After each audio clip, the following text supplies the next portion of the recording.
Ladies and gentlemen, I think time is short, so we ought to begin. We're here to talk about Russia, and this is a country, as we all know, where two very important developments have occurred in recent months.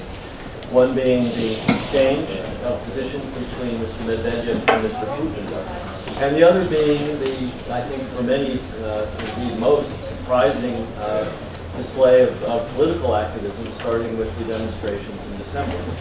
I think it has taken everybody in Russia, in and outside of Russia, by surprise. I know in my case, I received probably a dozen phone calls and email messages from friends in Moscow, many of whom used the same phrase, "You're means basically the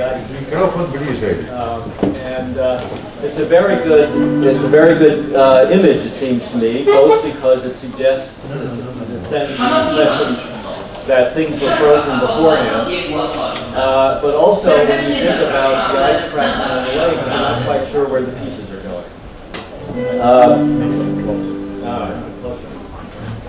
Anyway, the coffee break has just finished. Damon's ball. The session has started. Anyway, we're here, as I say, we're here to talk about Russia, and we have a very interesting panel to describe to us what the pieces look like and where they may end up. From here to my left, we have Paweł, who's a member of Parliament, the European Parliament, and Burt, who's from McLarty Associates and well known to all, former official and journalist. Evgeny Gavrilenkov, chief economist at Troika Dialog and a former colleague and friend of mine from our days at the Carnegie Center in Moscow.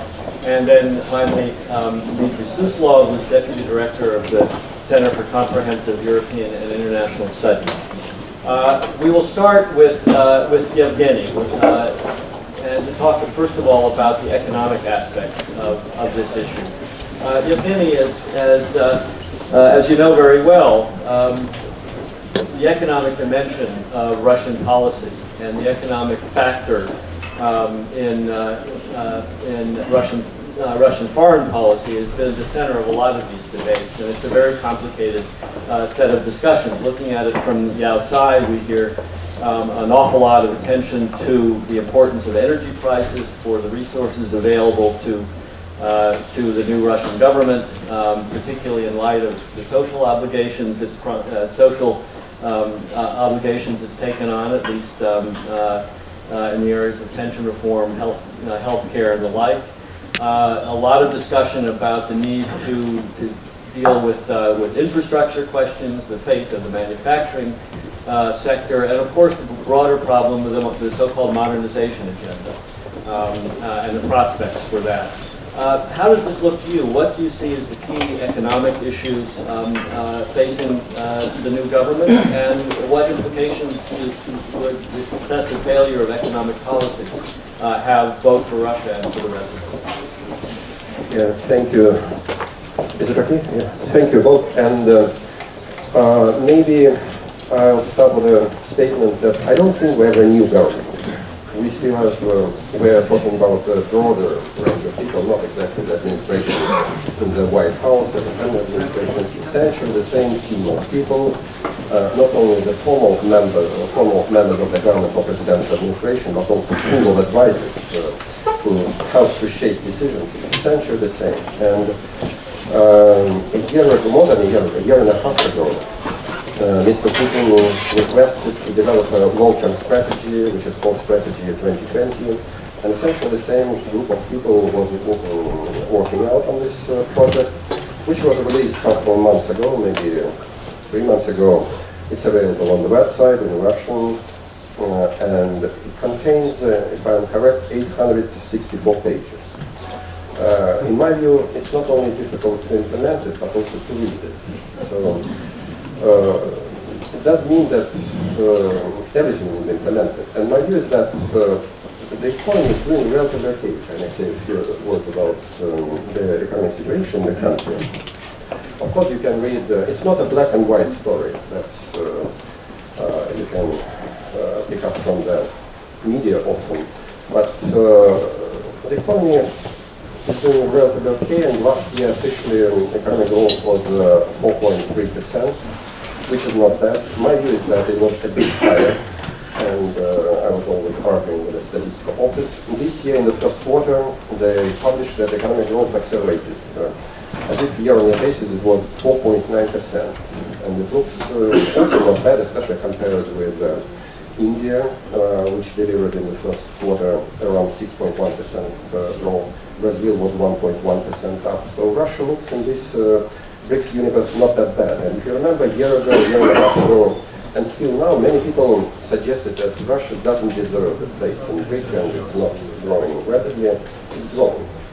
And I would say that growth is more sustainable. It's not as strong. It's not as fast as it was before the crisis, 2008. But at that time, we had the really artificially inflated domestic demand.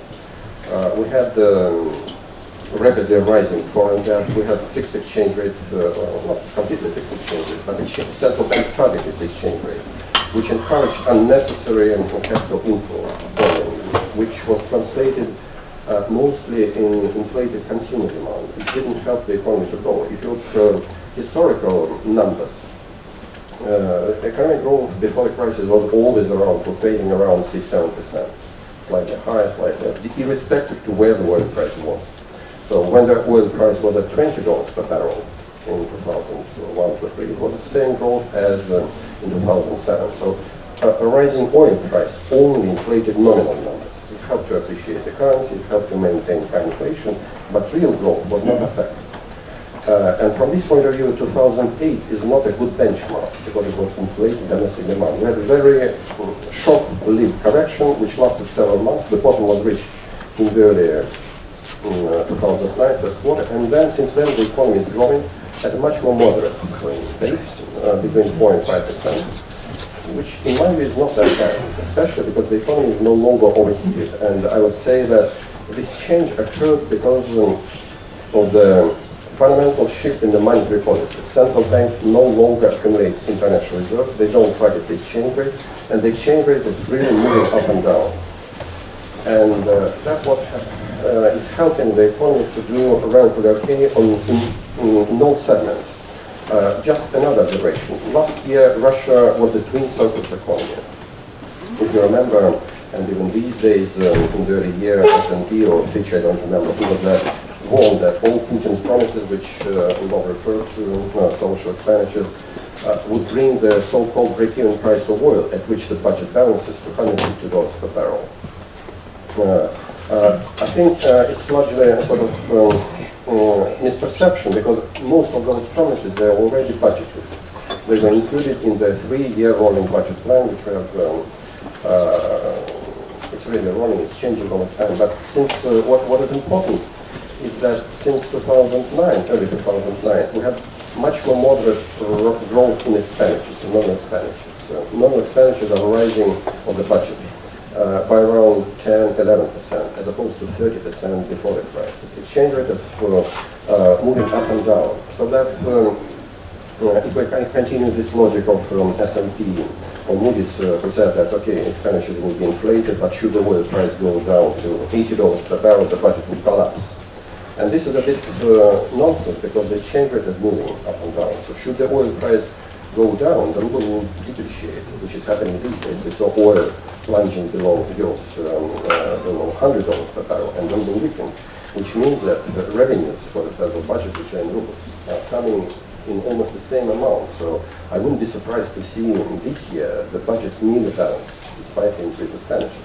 So the economy became more resilient on the fiscal side, and as I said, that last year was a twin surplus economy. We had strong current account surplus, we had the fiscal surplus, slightly below 1% of GDP.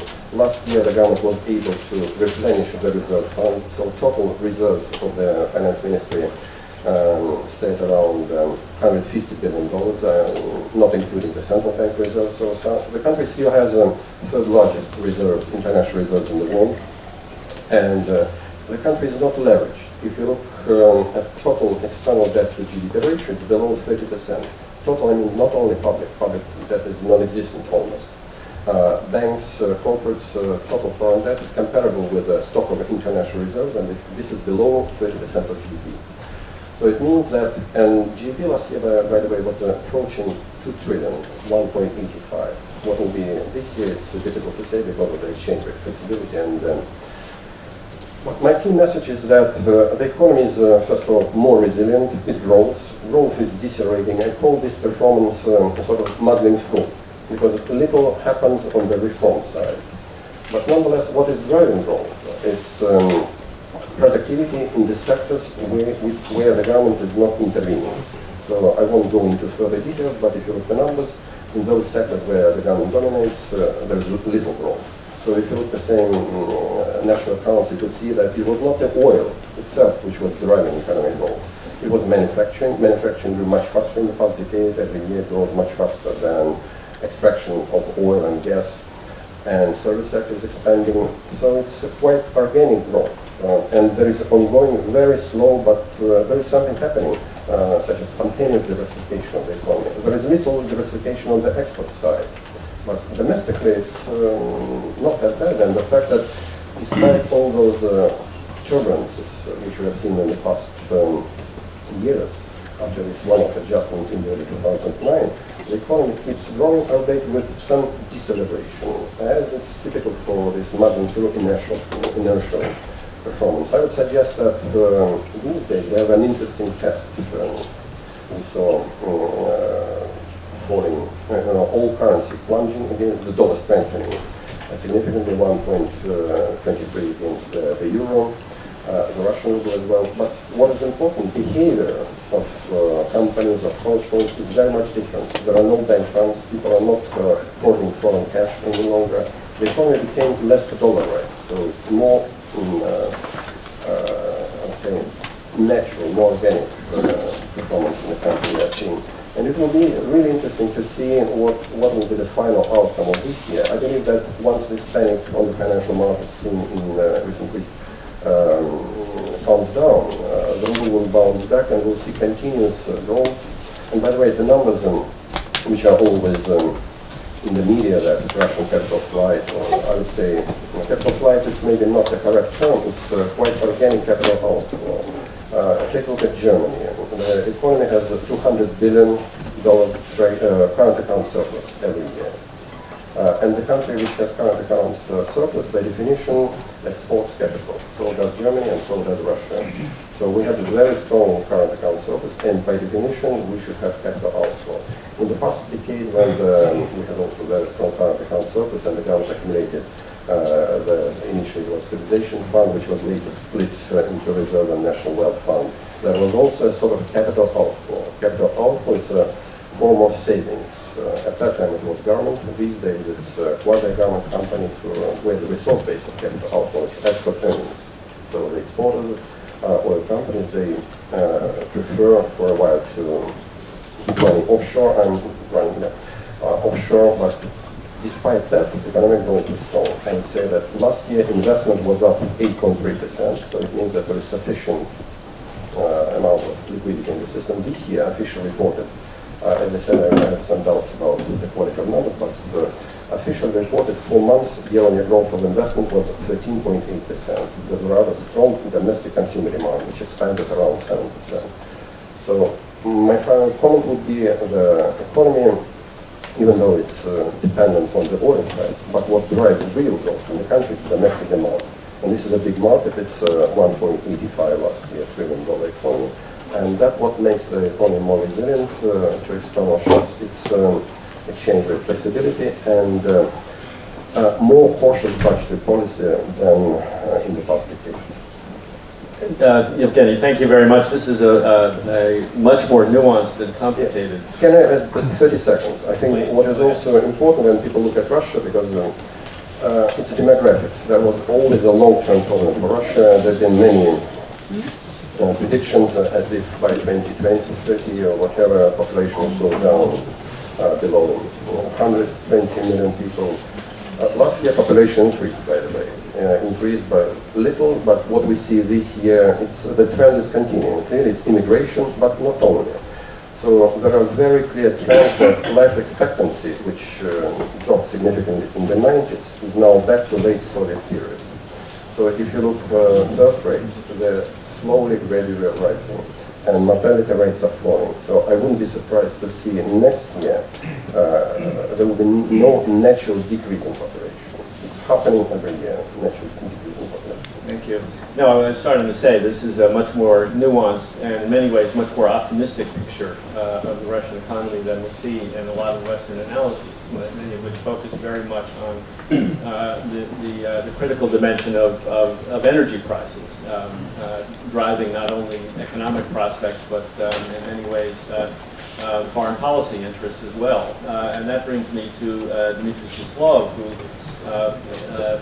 who will be talking about the foreign policy agenda. As Dmitry, as Evgeny has reminded us, this is not a new government. In the West, at least, a very common view is that we should not expect much change in foreign policy, that Mr. Putin was the decider all along in any case. Do you agree with that? But has the agenda changed? In light of the new agenda, what can we expect?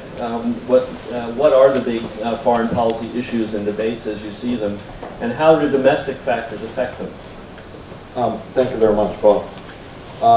Obviously, I agree with the major question that you posed, and there won't be any serious shift of the foreign policy agenda, but there will be some nuances, and especially in the field of the US-Russia relations in the coming months, and I will probably focus more on that. But before, let me first thank the organizers for inviting, and I was really surprised by the name of the panel, which is Russia in the Post-Medvedev Era, because this is something that, in my understanding, didn't really exist. Although, nevertheless, I think we should talk about the Medvedev factor in the Russian domestic politics, which really played a huge role.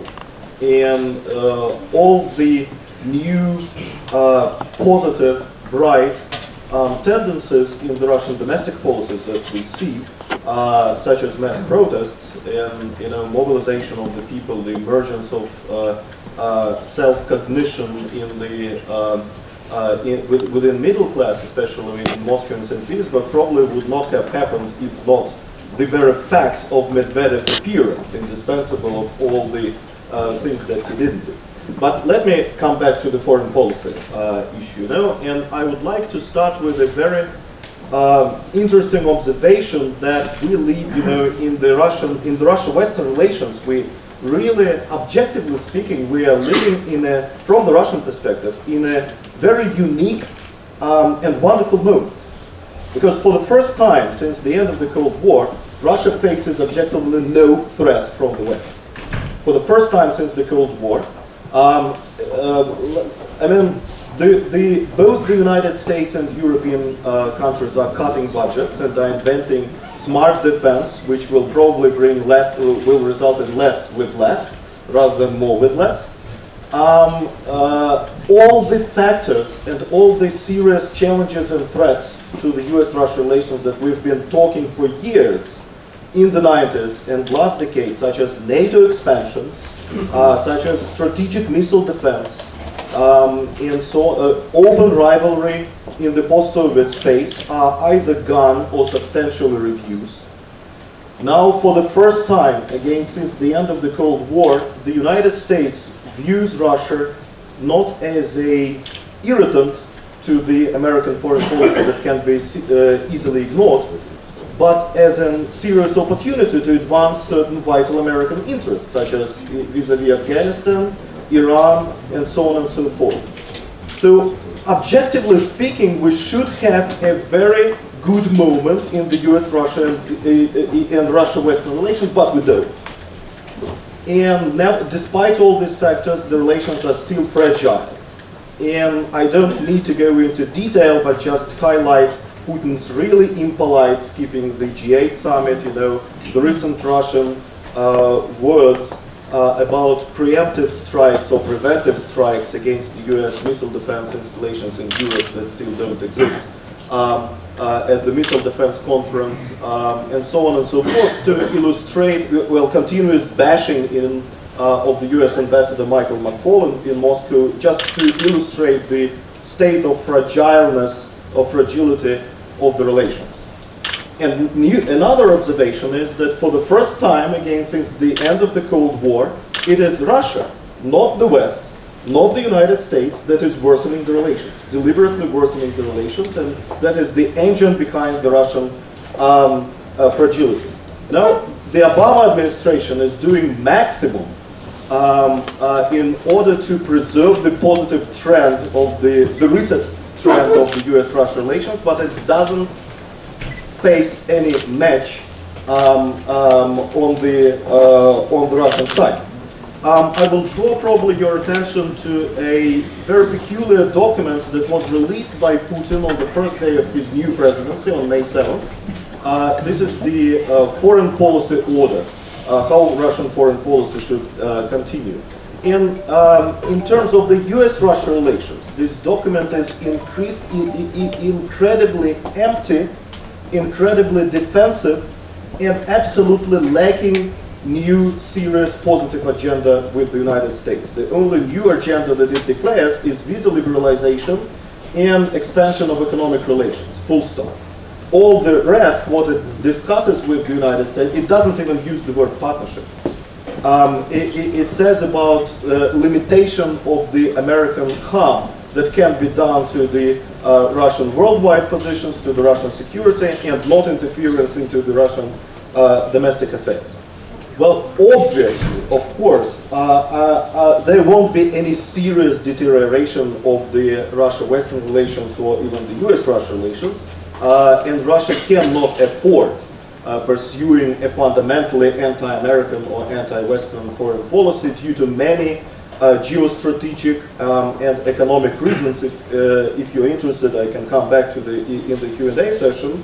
Moreover, on the European angle of the Russian foreign policy, Russia, I think, will continue the current status quo with deepening political, economic, and even military cooperation with the major Western European states, Germany, France, and Italy. I'm not talking about European Union, but major Western European states. With the United States, Russia will continue to cooperate where it suits Russian national interests, such as Afghanistan, above all, but at the same time, about the United States, what is lacking is the political will to build some kind of sustainable partnership. So it really lacks here. And this is the point where I think Putin's factor matters most. Because he was really disillusioned in the United States, and by the way, I think there should be drawn some differentiation between Putin's perception of the United States and the Russian foreign policy and security establishment perception of the United States. The Russian foreign policy and security establishment would like to continue the recent trends. And for instance, the news of Putin skipping the G8 summit was a total unexpected news for the Russian deputy defense minister, for the, managing the US, for the Russian deputy foreign minister managing the US, and so on and so forth. The problem is that in Putin's perception, which was very vivid in his foreign policy article published in the election campaign, his vision of the United States is the following. First, America doesn't change, and America never changed. So no difference between the Bush administration and the Obama administration, and the Clinton administration, and it will continue as it used to be. And second, the United States was, is, and will be trying to undermine and weaken Russia. And the third factor is, of course, Putin's personal factor, that the Obama administration was explicit in not wanting Putin to run for election, so it also plays, his personal psychological factor, and his hatred and anger about that, I think, play a role. So, whereas the major deterioration of the US-Russia relations is improbable, I think the mini crisis in the US-Russia relations is very possible and probable. And the major driver of this mini crisis will be not missile defense, where on both sides rhetoric really exceeds concrete actions. And not even Syria, although if there is an intervention into Syria, which I think is still improbable, will create a serious crisis in US-Russia relations. And not obviously Iran, where Russia is interested in continuation of the current instability around Iran and will benefit economically if this strike against Iran is done. But the major driver of this mini-crisis in the US-Russia relations and the Russian-Western relations will be the Russian domestic politics. Why the Russian domestic politics? You know, and now I come to this point. You know, for the time being, the Russian government and Putin himself show no intention or no readiness to cooperate, talk, or somehow, you know, to absorb the leaders of the opposition and the mass protests that we see in Moscow. All the actions that are taken by the regime are saying that he is still thinking that it is possible to put the gin inside the bottle, back into the bottle, which I think is impossible. And by combination of certain repressive measures and targeted measures, such as adopting a new, even more draconian NGO law that is now being discussed in the Russian state that will prohibit the Russian NGOs to get the Western funds. By the adoption of the new demonstrations law, according to which, at least as I judge from the current state of discussion of this law, the participants of demonstrations or mass appearance of people on the streets will be obliged to pay a little bit less than $1,000. And the organizers of the demonstrations will be obliged to pay 300,000 rubles, which is 10,000 US dollars. So by the combination of factors, probably he thinks that he will be able to manage the situation and bring the situation back to normality, which will not happen, of course. And the West and the United States will be compelled to react, especially in the US election year. Moreover, I think the notion of hostile encirclement will be quite useful for Putin if he comes to conclusion that he can't really manage the situation. And what is also peculiar is the combination, the clear link between the harsh anti-American rhetoric in Russia and the mass demonstrations. You know, there was a harsh anti-US rhetoric in Russia during Putin's election campaign. Then it immediately disappeared after Putin's election. Why? Because Putin and the government thought that the protest movement will disappear by itself. But it didn't actually disappear by itself, and so now we see it is very likely to see the revival of anti-American rhetoric, and I think the revival of bashing of Mr. Michael McFaul, the U.S. ambassador in Moscow. There was also some sinusoid in how he was treated by the government. Is also a very vivid in this regard. So the major challenge of the Russian foreign policy, as I see it today, is how to prevent a serious deterioration of the relations with the West, which again Russia cannot afford, but at the same time organize a mini crisis with the United States and pursue repressive domestic politics. And I will stop here. Thank you very much. Paweł, we've just heard, as I say, a relatively optimistic prognosis for the Russian economy and a discussion of Russian foreign policy, which, like most of the discussions we see in Moscow and about Moscow outside of Russia, focus very much on relations with the U.S. on the one hand and the major powers in Western Europe, the big powers in the EU on the other. Arguably, however, if there are going to be important changes in Russian policy, it's going to be felt, first of all, closer to home, in the neighborhood, and where there's less discussion. How does it look from this part of the world? What is it that people in Poland and nearby see as the main issues, the main questions about Russian policy and behavior as we go ahead? We've talked about the modernization agenda. What does that mean? Russia's stated, Mr. Putin's stated interest in resurrecting Russia's rightful place in the world.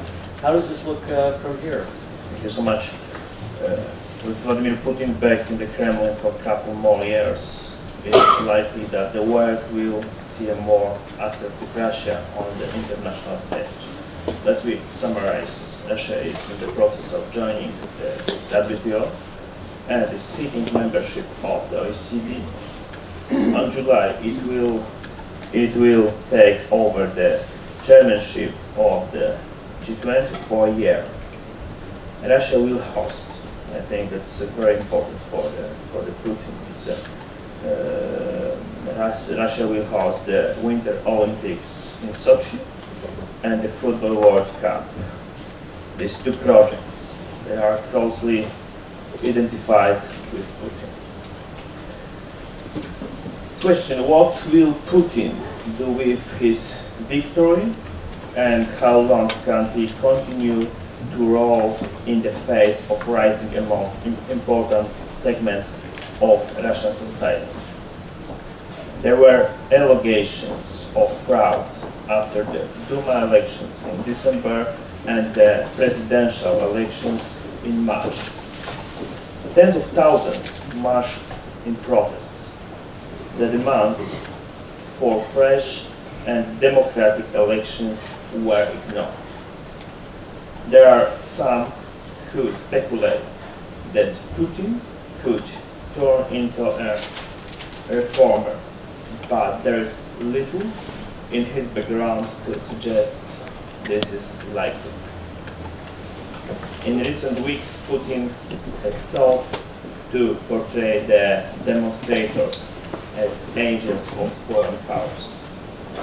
Putin's support base consists mainly of those working for the state and who have a stake in preserving the current system.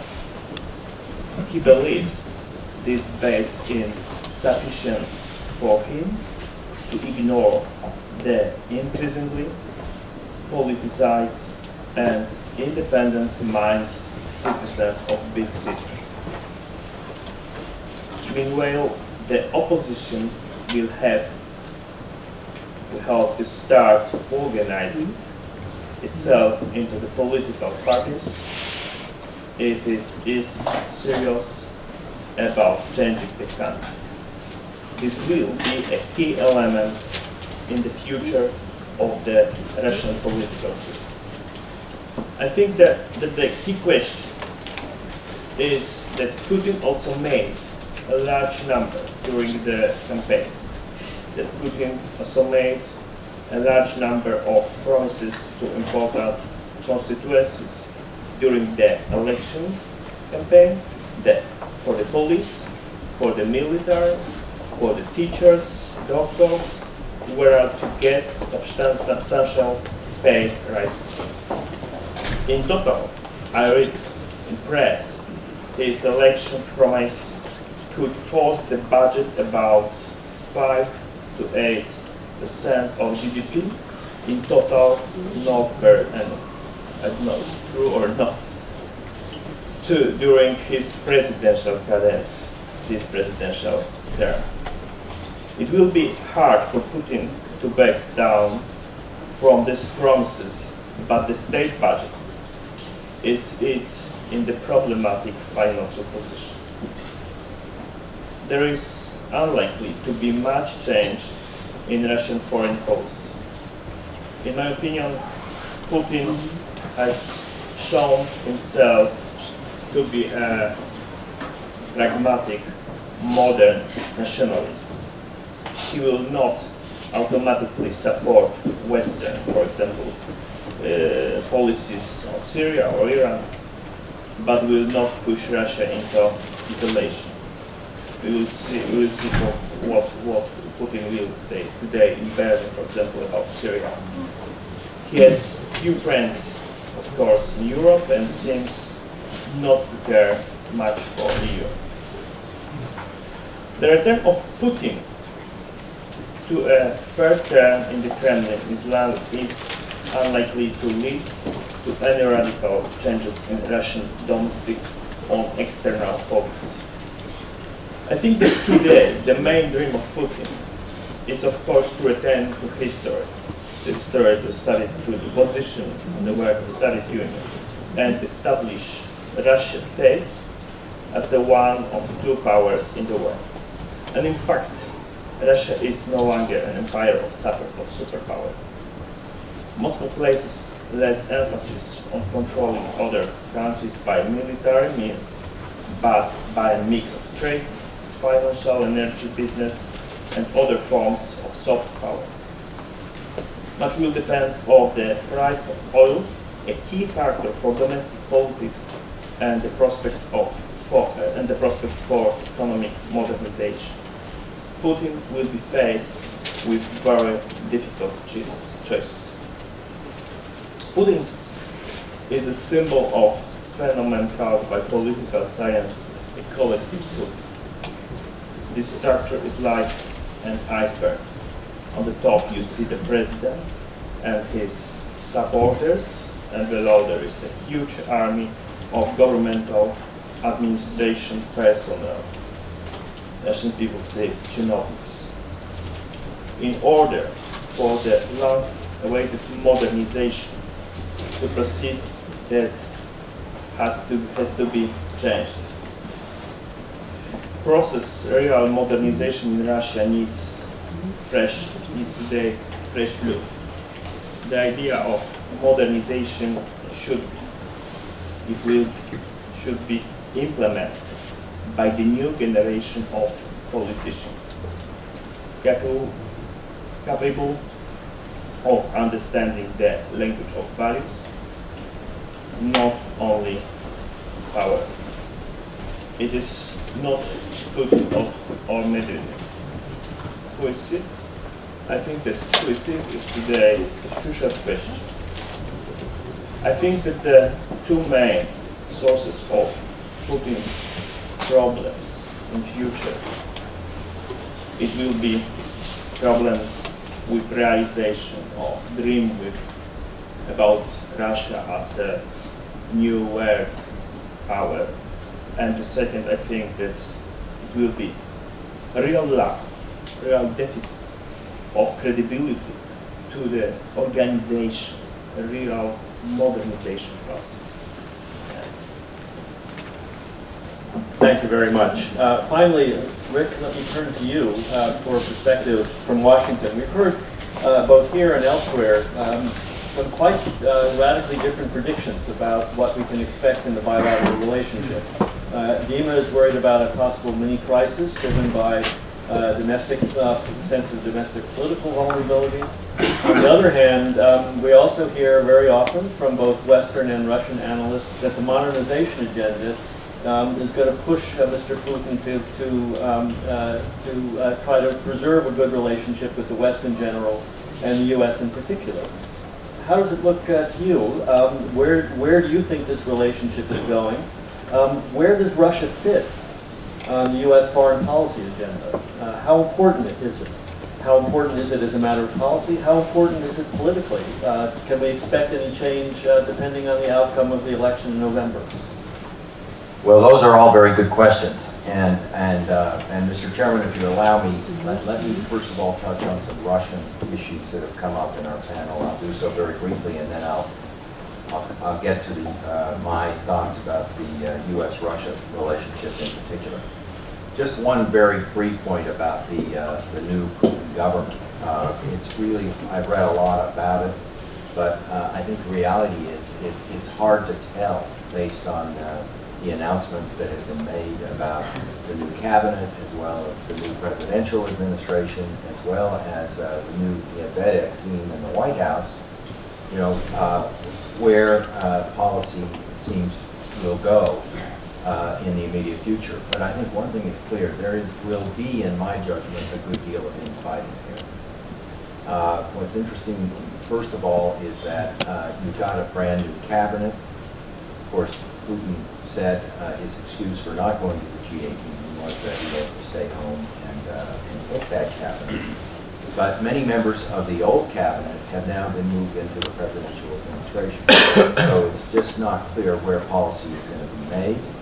And I think it's going to take some time for that to work itself out. And you've also got some strong individuals and intelligent individuals like Arkady Dvorkovich, who are going to be working for Medvedev in the White House. So I think you're going to see a much more cumbersome and oftentimes, I think, conflicted policy-making process. And for a good deal of time, it's going to be not very, I think, transparent. Secondly, on the economy, I don't share the optimism that we've heard from an economist. I'm not an economist, but I think that the Russian economy, I wouldn't, I would use a word that more frequently is used or a phrase than muddling through. I would say we're likely to see a period of continuing stagnation. And I think that's bad news, both for the economy and I think for Russian politics. I think if we see this slowdown in China, in India, and the problems in Brazil, coupled with the problems of Europe and the slow growth in the United States, I think that means that the oil price is going to remain fairly low. And the oil price, I think, is the determining factor in terms of measuring the growth of the Russian economy. And I think there are some structural problems with the Russian economy. There may have been some diversification, slow diversification within that economy, but it's nothing, I think, to celebrate. I think the fraction or the percentage of small and medium enterprises in Russia is remarkably low compared to Europe and the United States. And still, as best I can tell, the kind of modernization theme, the Skolkovo project, is more a kind of public relations kind of buzzword exercise.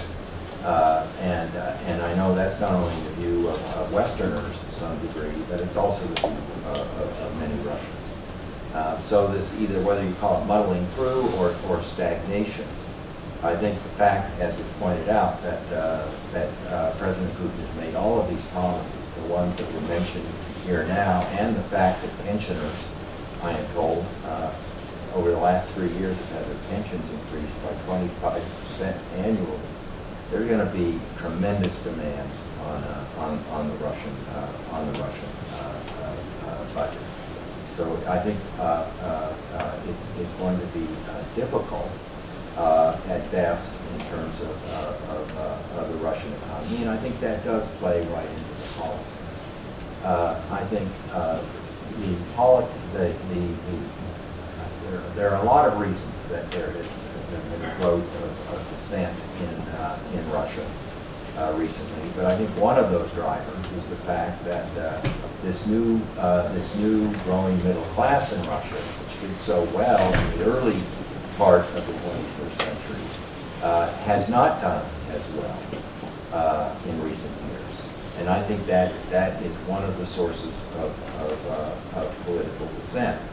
The problem with the dissent is not only the crackdown, is not only the Putin's response to the dissent, but there's really yet no really organized political opposition. So it's hard to see where this leads. Clearly, Putin himself and his political advisors are concerned about it. One of the things we've seen, I just saw yesterday, is the expanding Russian internet and sites like Yandex, the sort of Russian Google, was declared earlier this week as a Russian strategic asset, just as the oil and gas industry is.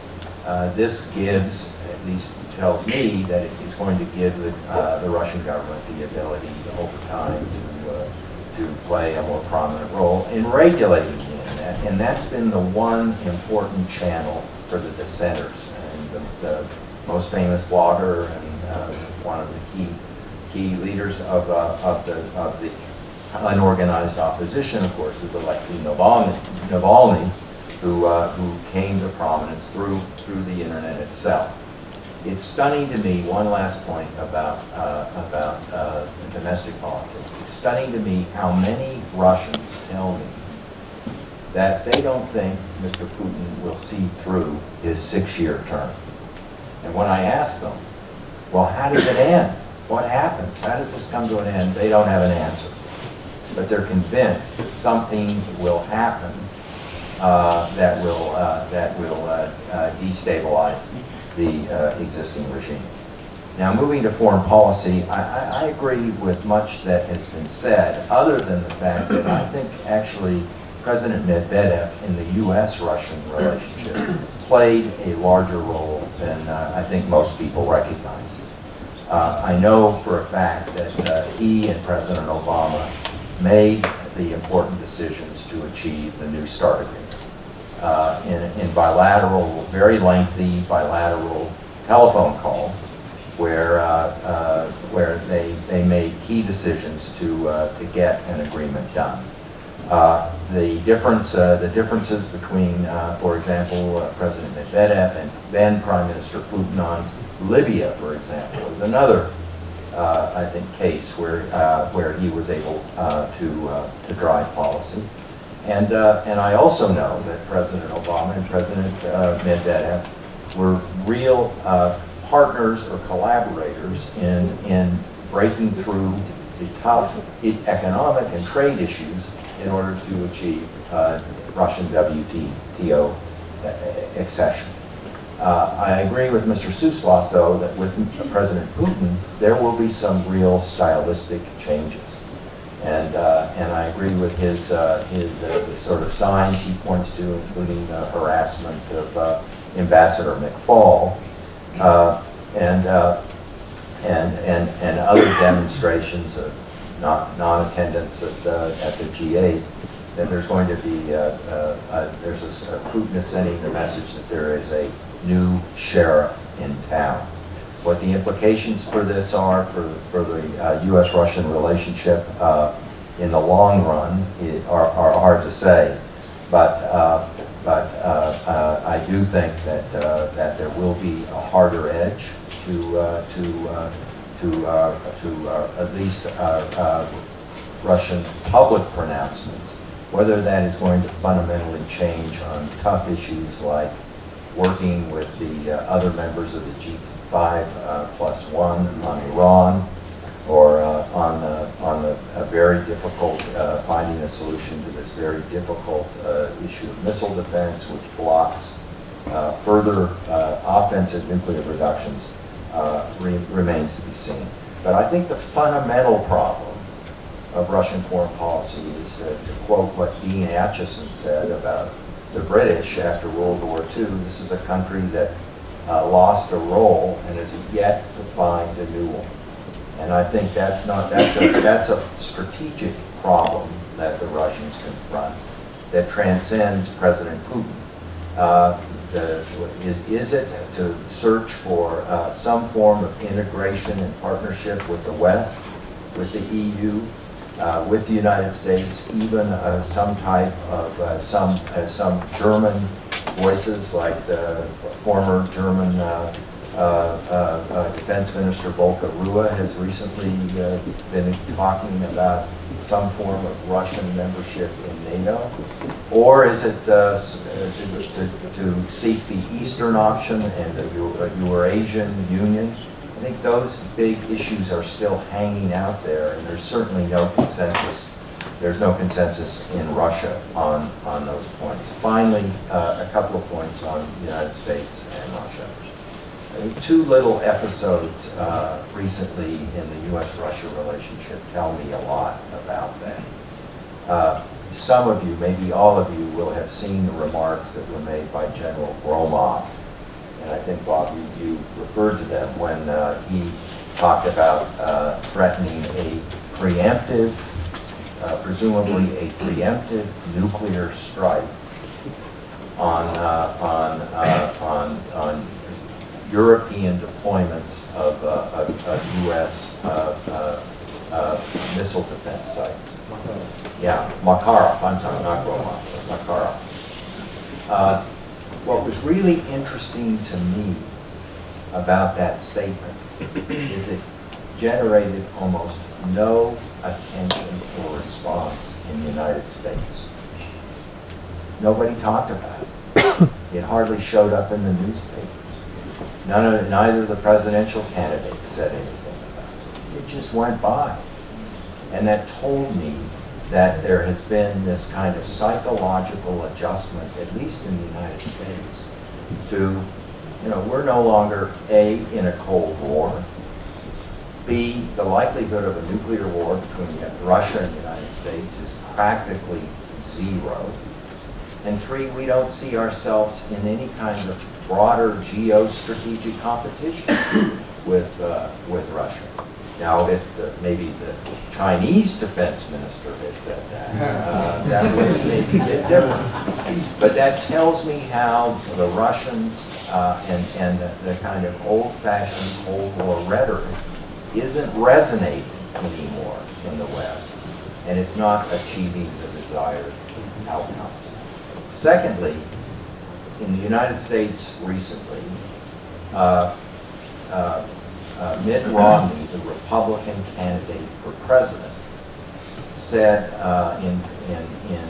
in talking about Russia, and I think it's the only real remark he made on Russia in his campaign, other than in a kind of boilerplate foreign policy speech he gave some time ago. He said he called Russia America's #1 geopolitical foe. That was very interesting because the response of the American press to that is, boy, there's a candidate who has very little foreign policy knowledge, know-how, or experience, and his team of advisors retreated very quickly from that statement. So if Vladimir Putin is, as Mr. Suslov suggests, looking for a mini crisis, as he called it, in U.S.-Russia relations, he's going to have to work very hard to get it, because Russia right now is just not on the American radar screen. So it's going to be for the Russians a search for relevance, and I'll conclude by saying, increasingly in Washington, and I'm not going to quote who said this, but it's a fairly well-known public foreign policy specialist in Washington. He said, and asked about Putin's foreign policy and his domestic policy style in Russia, he said that Putin reminds him of Benito Mussolini. Well, with that, I'd like to turn the floor over to questions very quickly because we only have about 15 minutes. One very, very quick comment before we do. I'm very interested in these last couple of presentations because one thing that has struck me in all my time when I was in Russia, living there and watching Russia before and afterwards, is I think not so much in the policy community, but in the government, people talk as if they've misunderstood what's behind the reset and where Russia does fit in U.S. foreign policy. I mean, it's the reaction to the Makarov statement, for example. I agree with you, Rick, but there's another element too, which is part of the reaction is to say, well, it's just more bluster and we don't care. This is the way the Russians talk, but it's not serious, and we can afford not to pay much attention. We don't have to respond. They would respond to China because it's much higher and it matters in ways that Russia does not, and this is not understood, I think, in parts of the foreign policy establishment in Moscow, or at least it's not. This notion that Russia is not as high on the agenda, doesn't count in the same way as it used to, is I think simultaneously disbelieved and resented, and this combination of disbelief and resentment is something I think is not going to go away. So, but with that said, let me quickly open the floor to questions. I'll take, say, 3 at a time. Ask the floor to respond, and then save a few minutes at the end for each of our panels to say a few final words. Yes. Yeah. Okay, 2 in the front, right there. First,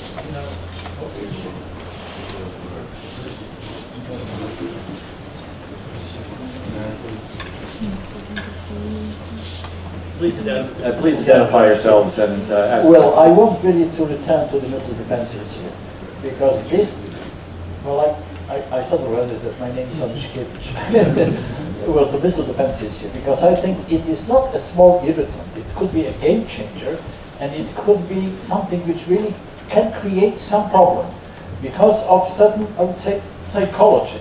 And this is something which really it is hard to understand, because if one reads, all analysis made by experts on Russian side, like General Yesin, who after all is the former commander of the strategic rocket forces of Russia. And he says, and he's not the only one, Borkin is another one, that missile defense is of no importance really it's not a sort of reduction to Russian nuclear strategic capabilities. And there is a certain hysteria about missile defense. That could create certain problems. And clearly, well, you mentioned already that this Bakharov statement did not resonate in the United States.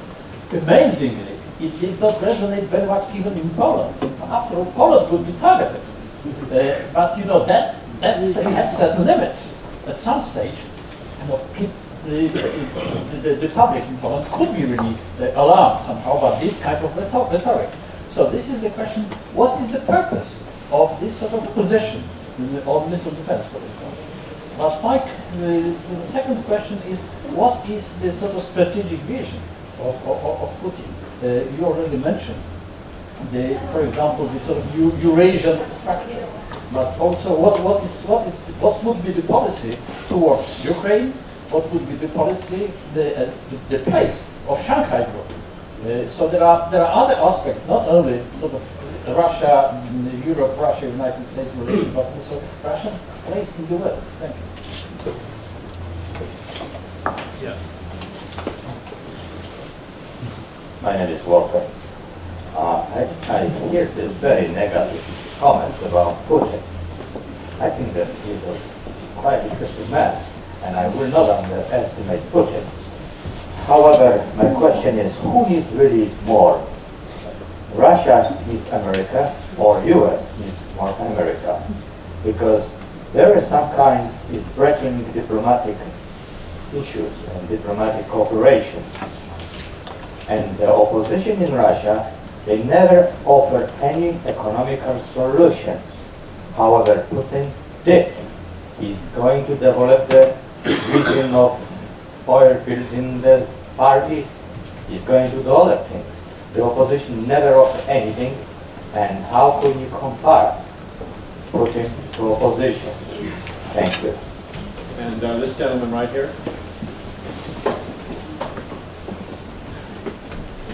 Thank you very much. Cornelius Ockman, Bertelsmann Foundation. If you allow, I would like to put 2 sentences about the point of view from Berlin as an independent analyst, not as a representing as the German government. But you probably know that Mr. Putin is today in Berlin. And in Paris, in the evening. Yeah.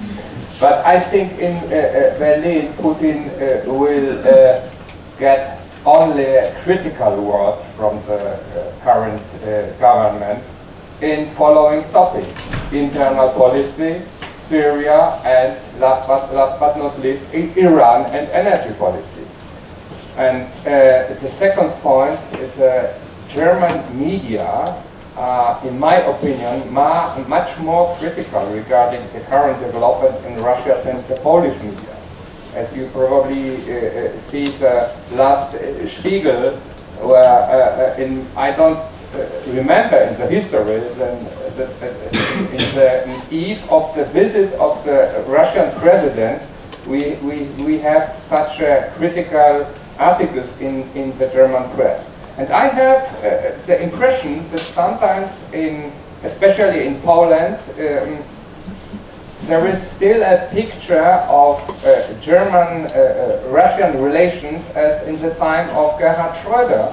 And I think it's history. The current picture of Russia in Germany is really, really critical.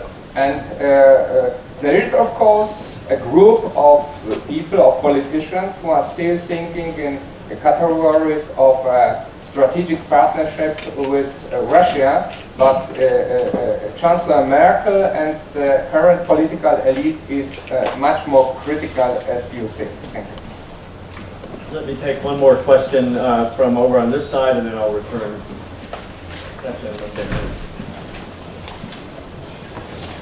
Thank you, Tomasz Molarczyk with the Center for European Reform in London. A question on economics, but with foreign policy and defense implications. In fact, Chair, you inspired me to it, because you said, surely Putin, and I paraphrase, surely Putin can't afford to completely isolate Russia, because he needs us, needs the West and Western technology and investments for the Kowal-type modernization. I missed the economic presentations, I apologize, but it seems to me Putin is not interested in this Kowal-type modernization. From what I can say, his ideas of modernization consists of putting an awful lot of money into defense industry in particular, and into a few other select industries as well, hoping that just as the US space program and defense programs generated Velcro and Teflon in the 1970s, these will produce and spawn new technologies. Two questions flow from that. Am I right? And if so, will he truly need the West as closely as Russia thought it needed the West under Medvedev? Is there still the need for Western technologies? Or not? And will the program succeed? I returned from Norway recently, and I found the defense establishment in particular agitated over the new money going into defense. When you go to Russia, you find defense analysts in particular far more relaxed. What I heard recently in Moscow was, look, when we previously put new money into defense, all we got was a corresponding increase in per unit price. The defense establishment produced the same quantity of equipment at the same quality. It just cost more money. The Russians don't, at least the Russian defense analysts don't seem to believe that the new money will generate anything. Are they right to be cynical, and are we right to be therefore complacent?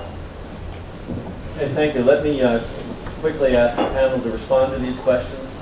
We have several on the table. Missile defense. Why all the rhetoric? What's the purpose of all this?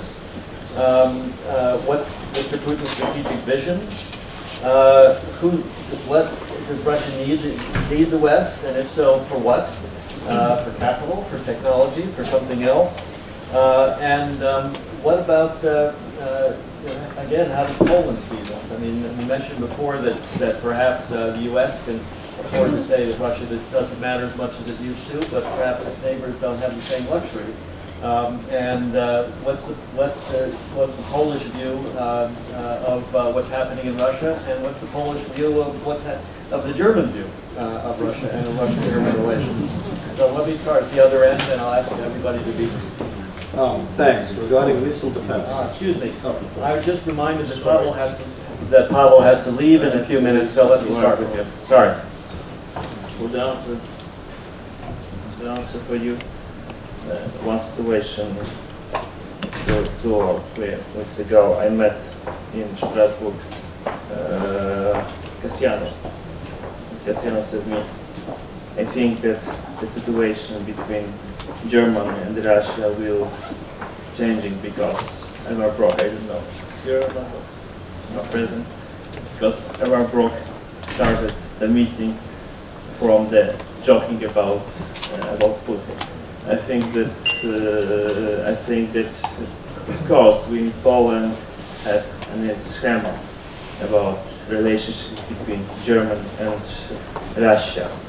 And I think that that we can observe the new situation between the relationships between Chancellor Merkel and Putin. It's especially I don't know, frozen friendship, and I don't know what we can call the situation between Germany and Moscow. And I think that the new element it's a very important factor of question of human rights in the German policy last year. It's maybe in the context of election, it's maybe a new direction, I don't know. And short answer to Mr. Onyszkiewicz, I think that we are, of course, looking for the new original interpretation of strategic vision of Putin's Russia. And if I think about them, I think that the main problem is, in fact, the strategic view of Putin on the future of Russia is really historical.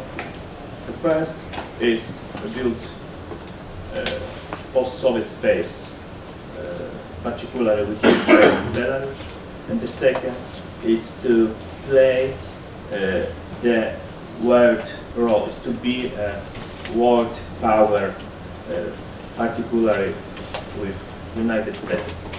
And I think it's the context of the role of China, of India, of another countries. It's a really historical, it's a really historical and not very attractive vision for young Russian people. Yeah. Thank you. Dmitry. Thanks. Let me start by what Mr. Burt was saying about Putin surviving or not surviving his first 6 years. I think that it will ultimately depend on the general welfare in the Russian population. And certainly if there is a serious economic crisis due to reduction of oil prices, then Putin is in a serious trouble. But as far as the oil and gas prices remain high, and the current predictions are that the consumption in Asia, combined with the destabilization of the broader Middle East, will keep the prices on an average high level. This explains a lot the Russian position vis-à-vis Iran. The question is, okay, worst case scenario, and there is a destabilization in Russia. What will be the consequences of that for the Russian foreign policy? What will be the consequences of that for the Russia-Western relations? What will be the consequences for the situation in Northern Caucasus, for instance? Who will control Mr. Ramzan Kadyrov in this event, and so on and so forth? So, I mean, my message is you shouldn't predict that as soon as Putin is gone, we'll have a paradise in the Russian-Western relations and in Russia itself. Probably the situation might become worse. But I'm not a supporter of Putin. Now, regarding missile defense. Yes, it is a serious irritant, but and it can be a game changer in the US-Russia relations, but a positive game changer, not a negative game changer. Why not a negative game changer? Due to several factors. First, the US it is increasing, I mean, very unlikely that even the Obama administration will implement its phased adaptive approach, especially the third and fourth stages of the adaptive. Keep in mind that the third and fourth stages are planned for the time when there won't be any Obama administration in the White House. There will be a different administration which will probably start a different policy. And we will come back to zero. Due to economic and technological limitations, also the probability of the US to build a serious missile defense in Europe is very unlikely. My reading is that the US is really serious about missile defense in Asia, in the Pacific, not in Europe. And I totally agree with Mr. Burt that the American defense planning and defense thinking is not about Russia, it is about China. And the majority of SM-3 interceptors will appear in the Pacific, not in Europe. And Russia is, with all this rhetoric, with all the words about preventive strikes and preemptive strikes, and so on and so forth, it is saying, and underlining it very bluntly, that it will not, that the Russian action will react, will follow the US actions, and nothing, no installations in Kaliningrad, no installations in the northern and southern Russian western borders will appear until the time that something serious appears in Eastern Europe, and nothing will appear in Eastern Europe in the observable future. So we are discussing totally artificial things, totally artificial things. What is the strategic vision of Putin, and so on and so forth? Well, the strategic vision of Putin is that Russia is the pole of a multipolar system. His grand strategy is to preserve this status and to preserve this Russian role, which combines first strengthening integration in the post-Soviet space, including Ukraine. Ukraine is extremely important. Yes, and yesterday we heard about the Ukrainian genuine commitment to go westwards and integrate with the European Union. The Russian vision of that is, okay, we'll see. We'll see after South Stream and Nord Stream becomes operational. And we'll see what kind of integration will Ukraine have. I mean, I totally agree with the British representative, I don't remember his name, who was talking yesterday on the shale gas panel. It is exactly vision. I mean, Ukraine will be compelled to come back on its knees when Nord Stream and South Stream are fully operational and there is no need to pump gas through Ukraine. It will just start. And will be compelled to pay any price that Putin settles. And of course, the price will be dozens of times cheaper if Ukraine opts for integration with Russia. Another very important aspect of the grand strategy is maintaining strategic autonomy. Here, parity with the United States, maintaining strategic deterrence logic is extremely important, and this explains the Russian priority in investment into strategic nukes. By the way, another reason of why missile defense will not really deteriorate the relations, Russia will keep on modernizing its offensive deterrence potential. And by the way, again, there is no anger and negative reaction of the United States. Moreover, the Americans are saying, you are modernizing nukes? Okay, I mean, just go. We do not perceive it as a threat, and that's it. And combining these technological and economic limitations in the US and modernizing of the Russian offensive potential means that missile defense will really not undermine this Russian second strike capability, and we are talking about second strike. And that's why Russia will not have any reason, won't have any reason really to locate Iskanders in Kaliningrad region and so on and so forth. I'm sorry to cut you off, but in Signal we only have about 3 minutes, and I want to give a few minutes at least to our last two panelists. Evgeny, in particular, I mean, this issue of what is it that if anything, economically, that Russia needs from the West? Do they need capital, the technology? Is this going to affect policy? Is this all overdrawn? Russia gets capital from the West through high oil price. Yes? But when we are talking about the high oil price, we have to, and low oil price, we have to define which level we consider high, which is low. 2 months ago we had oil price $125 per barrel. Now we have 100. Yeah, I'm saying that when we analyze it, I don't know, I cannot bring it closer, but When we make some speculations about which level of oil price is higher, I cannot eat it, it's too big. Which level of oil price is high enough for Russia to grow? Here I completely disagree. As I said, I could prove it that Russia's growth in real terms doesn't depend much on the oil price. It's only nominal numbers depend on the oil price. And I would be happy to see oil price going down to whatever, $50, $40 per barrel.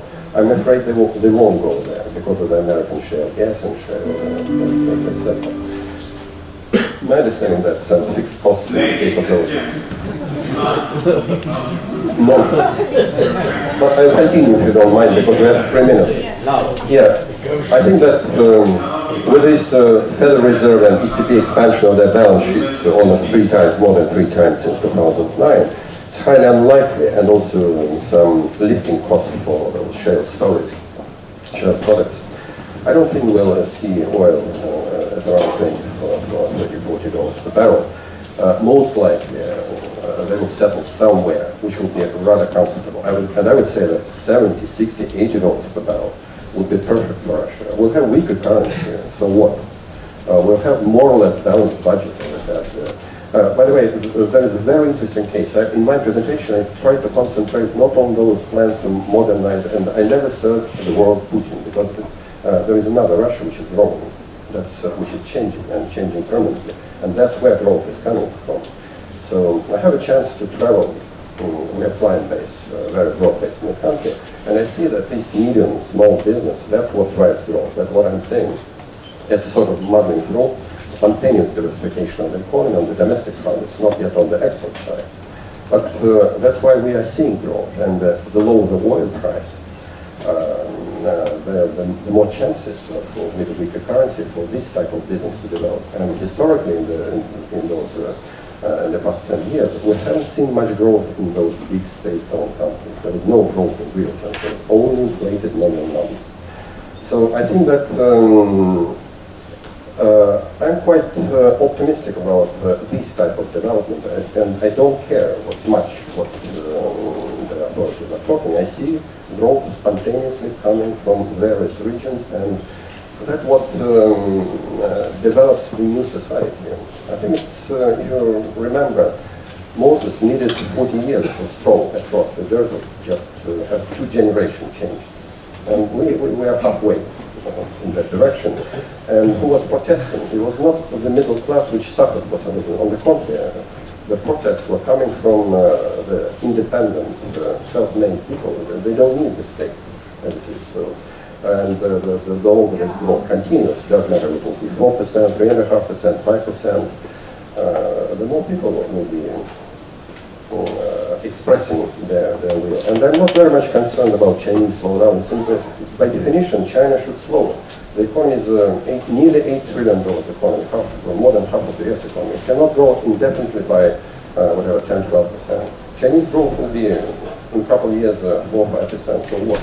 In absolute terms, demand for energy resources will be expanding as much as, and I'm afraid we will need a much bigger planet. And if you look longer term, there are only 3 places in the world which are, in principle, can contribute to economic growth with traditional products. This is those regions where the water supply is sufficient, because this is one of the major constraints for economic growth these days. I mean the river flow, not the reservoirs such as Kowal Lake.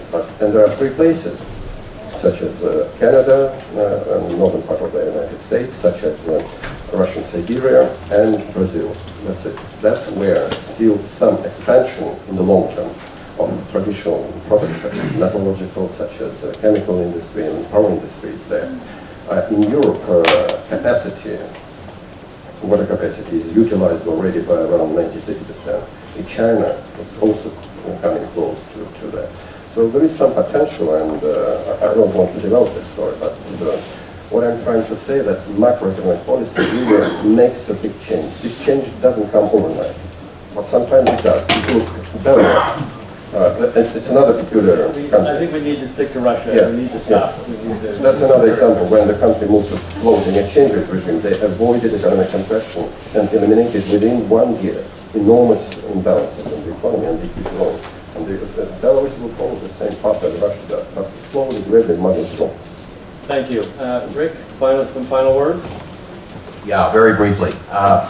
First of all, I go back to what Mr. Suslov was saying about the famous issue of the 6-year term and what might happen.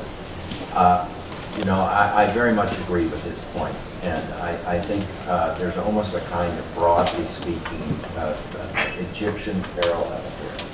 The Western media and Western, I think, political establishment fell in love with these young people protesting in Tahrir Square, using Twitter and Facebook and so on to bring back down the Mubarak regime. But today, the political choice in front of the Egyptians is to vote for somebody who worked for Mubarak or the Muslim Brotherhood.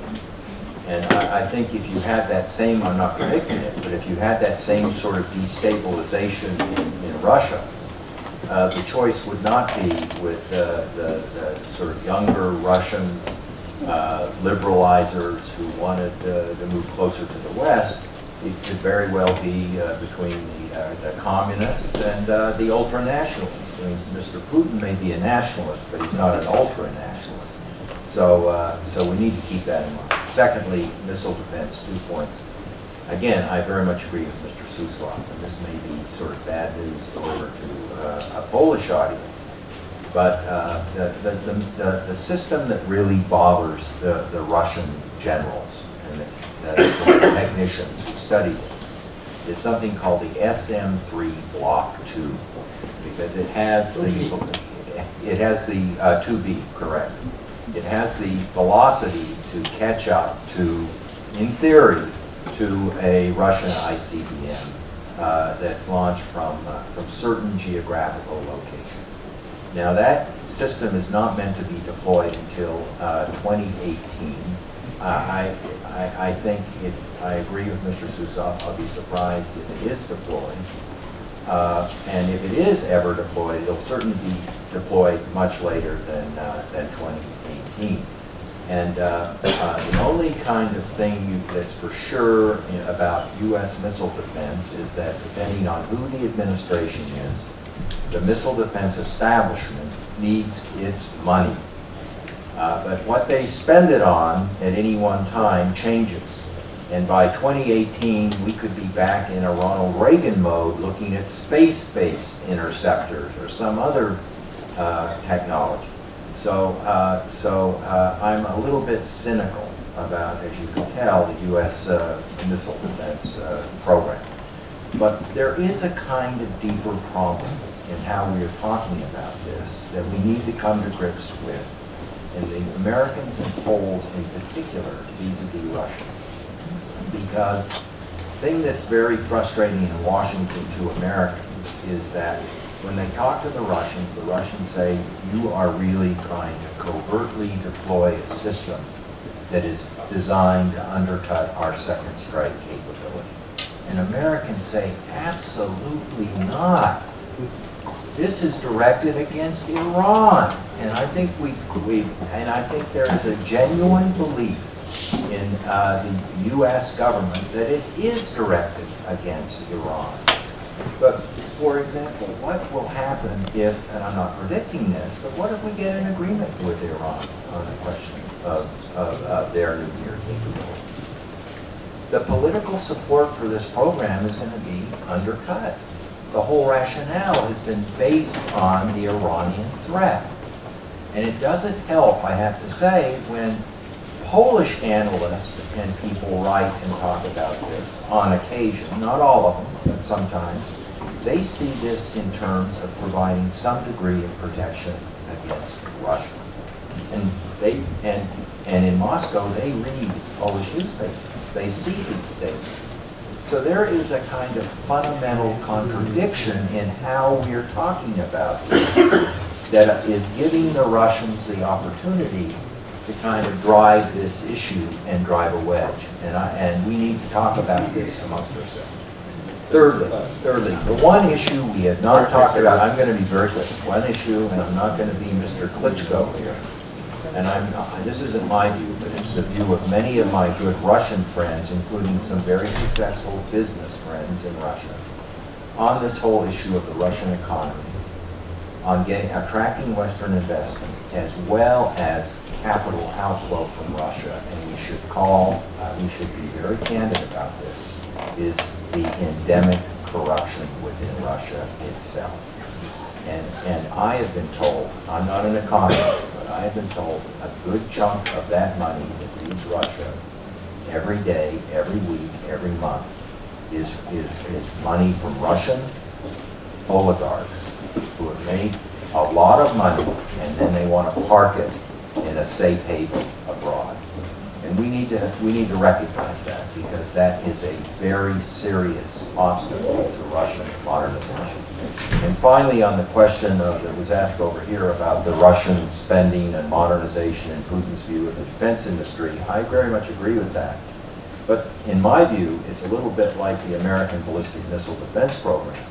The Russians are spending it on the wrong stuff. If I were a Russian defense minister, I wouldn't spend all of those billions of rubles on a missile that doesn't frighten anybody anymore. I would modernize my conventional forces. That's what Russia needs. It needs smaller, flexible, adaptive, conventional capabilities.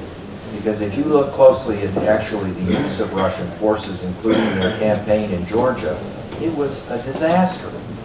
And that's what Russia should spend their defense rubles on, not new missiles. Well, thank you. Obviously, we could continue this discussion for hours. We don't have that much.